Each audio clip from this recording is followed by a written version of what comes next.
गांधी परिवार का वर्चस्व आचार्य प्रमोद कृष्णम जी क्या भारी पड़ने लगा है?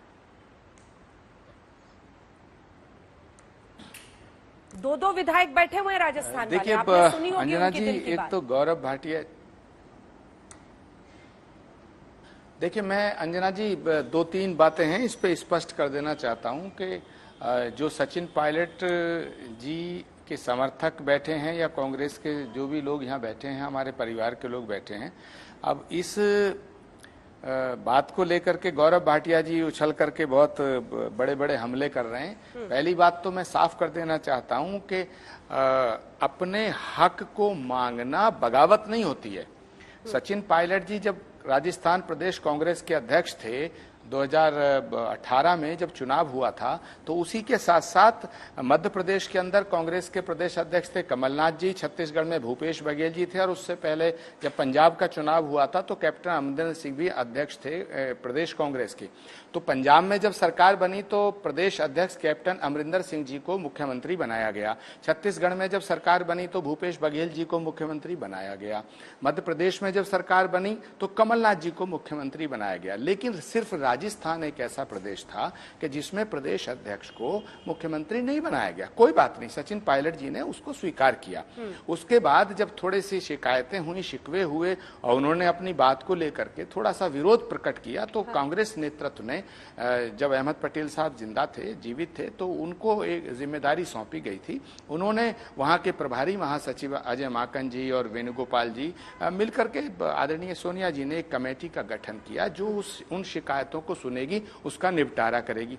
सचिन पायलट जी ने कभी ये अपने मुंह से बात नहीं कही कि मैं कांग्रेस पार्टी छोड़ के जा रहा हूं। सचिन पायलट जी ने कभी कोई ट्वीट नहीं किया, कभी कोई इशारा नहीं, कभी कोई बाइट नहीं दी, और सचिन पायलट जी ने कभी ये नहीं कहा। ठीक है, एक सेकंड आप रहिए हमारे साथ, आप ही से बातचीत मैं वेद जवाब सोलंकी जी बोल रहे हैं। वेद सोलंकी जी, क्या ये कमेटी पिछले 10 महीने में आई है आप लोगों के पास? 2 लाइन का जवाब। नहीं, बिल्कुल कमेटी कभी भी नहीं आई है। कमेटी के पास हम जरूर व्यक्तिगत रूप से गए हैं, हमने अपने इशू ST/ST के बताए थे। आप लोगों से नहीं, बिल्कुल कमेटी ने कभी भी हमको व्यक्तिगत नहीं बुलाया, हम खुद लोग मिलने के लिए गए। बिल्कुल कभी भी नहीं आई, न कमेटी ने कभी हमें बुलाया। मुकेश भाकर साहब, कमेटी आई क्या? नहीं, कमेटी से नहीं, अजय माकन जी हमारे प्रभारी, उनसे हमारी जरूर बातचीत हुई है। बाकी कमेटी में अहमद पटेल साहब का इंतकाल हो गया, उसके बाद केसी वेणुगोपाल जी से हम लोगों की मुलाकात नहीं हो पाई। बताइए प्रमोद कृष्णम जी, फिर कमेटी क्यों बनाई? झुंझुना पकड़ाने के लिए? तो एक बात तो अंजना जी मैं साफ कर देना चाहता हूं कि सचिन पायलट जी कांग्रेस से बगावत नहीं कर रहे हैं, ना उन्होंने कोई ऐसी बात की है। हाँ, उनके साथ मैं भी ये बात मानता हूं जो भंवर जितेंद्र सिंह जी कह रहे थे कि जो कमिटमेंट उस कमेटी के सामने हुए थे वो फुलफिल होने चाहिए। तो मैं समझता हूं कांग्रेस नेतृत्व कौन है जो नहीं मान रहा है करने के लिए, कौन है जो नहीं मान रहा है? पूरा करेंगे। कौन है जिसे ये परेशानी? बड़ी गंभीर चर्चा हो रही है। चर्चा बड़ी गंभीर है, इसीलिए बहुत गंभीर चर्चा हो रही है, बहुत गंभीर चर्चा हो रही है। सवाल पूछ रही हूँ। देखिए ना, कंवर जितेंद्र सिंह राहुल गांधी के बेहद करीबी, मैं राहुल गांधी के करीबी। आप बीच में दूसरा जब सवाल कर देती है तो वो मेरा फ्लो टूट जाता है।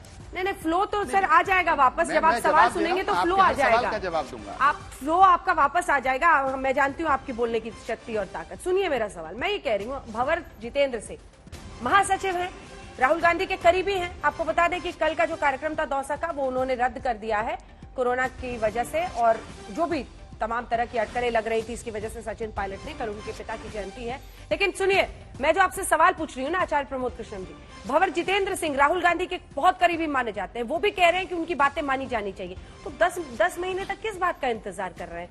आखिर गंभीरता कौन मना कर रहा है?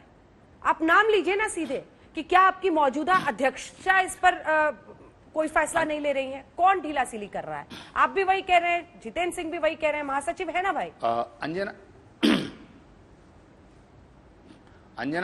अंजना जी एक बात साफ कर देता हूं कि सचिन पायलट जी के साथ जरूर थोड़ी नाइंसाफी हुई थी जब उन्हें मुख्यमंत्री बनना था और उनकी जगह अशोक गहलोत जी बने। दूसरी बात, सचिन पायलट जी बगावत नहीं कर रहे हैं। तीसरी बात, जो कमेटी बनी थी उन्होंने जो कमिटमेंट्स किए थे वो पूरे होने चाहिए, ये मैं भी कह रहा हूं। और पार्टी का हर वरिष्ठ नेता कह रहा। चौथी बात जो कहना, आपका जो सवाल है, आप जो घुमा के पूछना चाहती हैं, मैं उस बात के लिए स्पष्ट कर देना चाहता हूं कि जिस तरह कल का कार्यक्रम दौसा का सचिन पायलट जी ने रद्द किया है, तो निश्चित जान लीजिएगा कांग्रेस नेतृत्व की तरफ से कोई इशारा हुआ होगा और सचिन पायलट जी कांग्रेस परिवार के एक अहम सदस्य हैं और वो उनकी मांगें या उनकी शिकायतें या उनका जो पीड़ा है, उनका जो दिल का दर्द है, उसको कांग्रेस नेतृत्व उसका इलाज करेगा, उनको उस दर्द की दवा जरूर मिलेगी। एक नेता को सुने जाने के लिए कांग्रेस पार्टी में क्या करना पड़ता है, ये समझने की कोशिश हो रही है ना। देखिए वहां पे पंजाब में भी पोस्टर वॉर चल रहा है,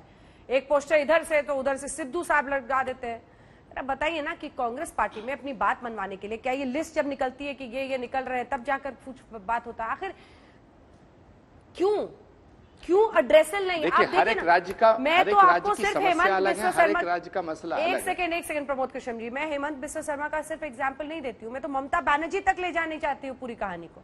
एक वक्त पर कांग्रेस पार्टी के ही साथ थी ना वो, लेकिन देखिए फिर निकली और कौन सा नेता किस क्षमता तक पहुंच जाता है, ये देखने की बात रहती है।